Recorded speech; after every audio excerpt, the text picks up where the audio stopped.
Harihara ವೀರಮಲ್ಲು review. Pavan Harihara ವೀರಮಲ್ಲು complete ಸಿನಿಮಾದ review ಅನ್ನೋದು ಇಲ್ಲಿದೆ.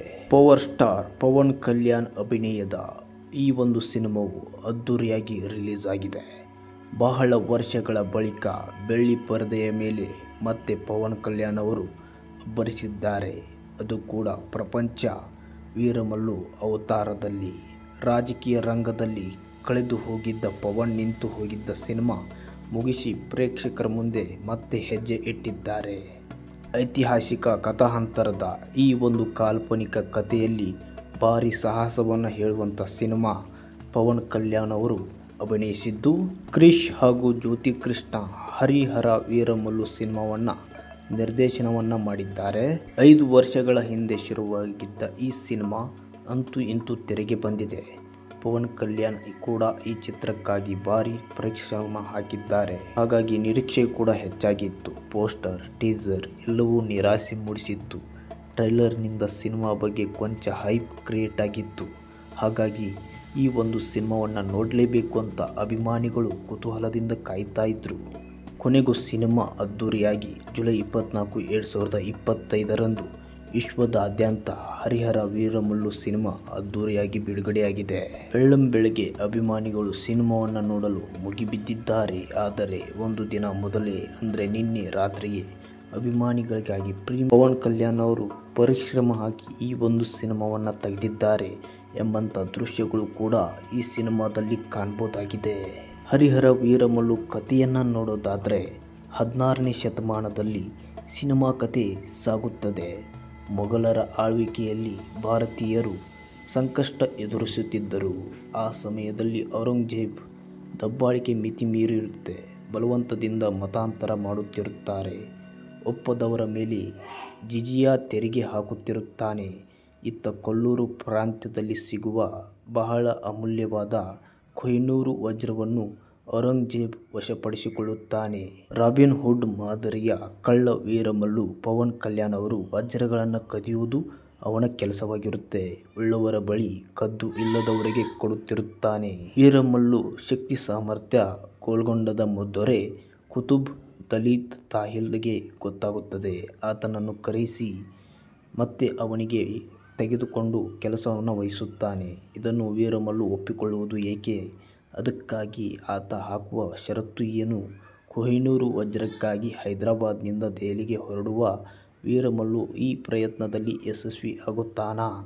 ಈ ಹಾದಿಯಲ್ಲಿ ಎದುರಾಗುವ ಪಂಚಮಿ ಯಾರು ಎನ್ನುವುದು ಇನ್ನುಳಿದ ಕಥೆಯನ್ನು ಈ ಒಂದು ಸಿನಿಮಾವು ಆಧರಿಸಿದೆ. ಒಟ್ಟಾರೆ ಸಿನಿಮಾದ ಕಥೆ ಅದ್ಭುತವಾಗಿ ಇಲ್ಲಿ ಡೈರೆಕ್ಟರ್ ಅನ್ನುವಂಥದ್ದು ಅದ್ಭುತ ಸೀನ್ಗಳ ಮುಖಾಂತರ ತೋರಿಸಿದ್ದಾರೆ. ಪವನ್ ಕಲ್ಯಾಣ್ ಅವರ ಅಭಿನಯ ಅಭಿಮಾನಿಗಳಿಗೆ ಹುಚ್ಚೆದ್ದು ಕುಣಿಯುವಂತೆ ಮಾಡಿತ್ತು. ಥಿಯೇಟರ್ನಲ್ಲಿ ಸಿನಿಮಾವು ಭರ್ಜರಿಯಾಗಿ ಕಲೆಕ್ಷನ್ ಕೂಡ ಮಾಡುತ್ತಿದೆ. ಸಿನಿಮಾದ ಥಿಯೇಟರ್ಗಳಲ್ಲಿ ಅಬ್ಬರಿಸುತ್ತಿದ್ದು ಇನ್ನೂ ಕೂಡ ಅಭಿಮಾನಿಗಳು ಈ ಒಂದು ಸಿನಿಮಾವನ್ನು ಒಪ್ಪಿಕೊಂಡು ನೋಡುತ್ತಿದ್ದಾರೆ.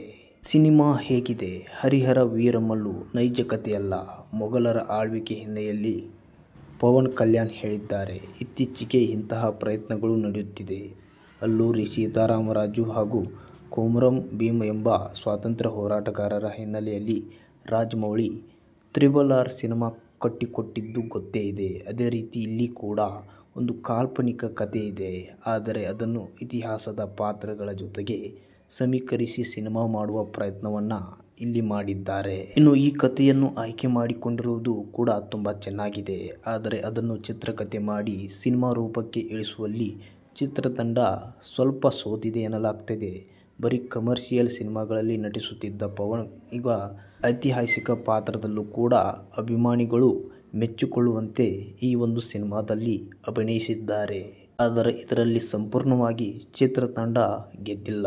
ನಿರ್ದೇಶಕರು ಬದಲಾಗಿದ್ದು, ಪವನ್ ಕಲ್ಯಾಣ್ ರಾಜಕೀಯ ರಂಗದತ್ತ ಮುಖ ಮಾಡಿ ಸರಿಯಾಗಿ ಚಿತ್ರೀಕರಣದಲ್ಲಿ ಭಾಗಿಯಾಗದೆ ಇದ್ದಿದ್ದು ಕೂಡ 5 ವರ್ಷಗಳ ಕಾಲ ಸಿನಿಮಾ ನಿರ್ಮಾಣವಾಗಿದ್ದು ಕೂಡ ಎಲ್ಲೋ ಒಂದು ಚಿತ್ರತಂಡಕ್ಕೆ ಸ್ವಲ್ಪ ಮಟ್ಟಿಗೆ ಹಿನ್ನಡೆಯನ್ನು ತಂದಿದೆ ಎನ್ನಲಾಗ್ತಾ ಇದೆ.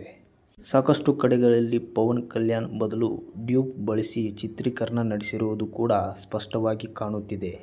ಫಸ್ಟ್ ಹಾಫ್ ಓಕೆ ಎನಿಸಿದರೂ ಸೆಕೆಂಡ್ ಹಾಫ್ ನಿರಾಸೆ ಮೂಡಿಸುತ್ತಿದೆ. VFX ಚಿತ್ರದ ದೊಡ್ಡ ಲೋಪ ಎಂದೇ ಹೇಳಬೇಕು. ಇತ್ತೀಚಿನ ದಿನಗಳಲ್ಲಿ ಕಿರುತೆರೆ ಧಾರಾವಾಹಿಗಳಲ್ಲಿ ಕೂಡ ಇದಕ್ಕಿಂತ ಒಳ್ಳೆ VFX ನೋಡಬಹುದು.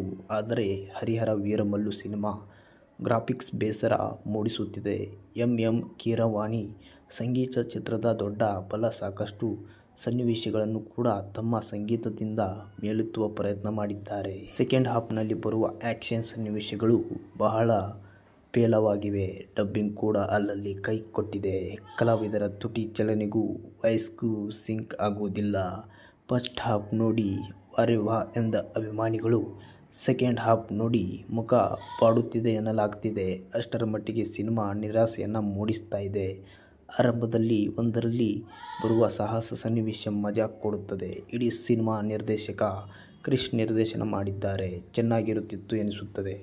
ಕೆಲ ಅಭಿಮಾನಿಗಳ ಕ್ರಿಶ್ ಅರ್ಧಕ್ಕೆ ಹೊರಬಂದು ಜ್ಯೋತಿಕೃಷ್ಣ ಸಿನಿಮಾ ಪೂರ್ಣಗೊಳಿಸಿದ್ದಾರೆ. ಇನ್ನು ಈ ಸಿನಿಮಾದ ಕಲಾವಿದರ ಅಭಿನಯಕ್ಕೆ ಬಂದರೆ 5 ವರ್ಷಗಳ ಕಾಲ ಸಿನಿಮಾ ಚಿತ್ರೀಕರಣ ಮಾಡುತ್ತಾ ಬಂದಿದ್ದಾರೆ. ಹಾಗಾಗಿ ಕಲಾವಿದರ ಲುಕ್ಸ್ ವಿಚಾರದಲ್ಲಿ ವ್ಯತ್ಯಾಸ ಕಾಣುತ್ತದೆ.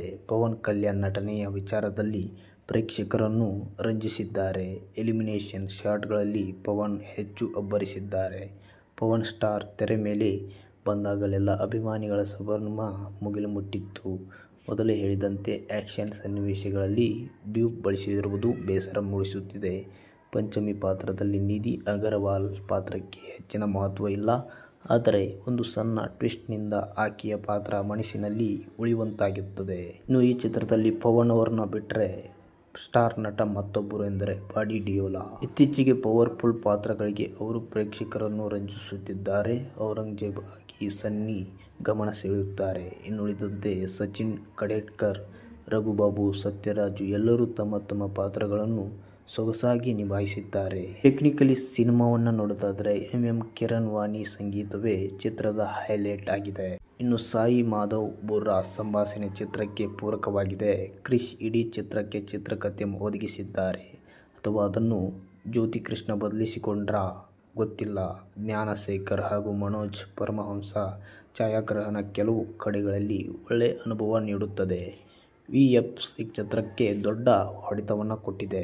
ಹೀಗೆ ಸಿನಿಮಾ ಅನ್ನೋದು ಮೂಡಿ ಬಂದಿದ್ದು ಸದ್ಯ ಪವನ್ ಕಲ್ಯಾಣ್ ಅಭಿನಯದ ವೀರಮಲ್ಲು ಸಿನಿಮಾ ಥಿಯೇಟರ್ಗಳಲ್ಲಿ ಮುನ್ನುಗ್ಗುತ್ತಿದೆ.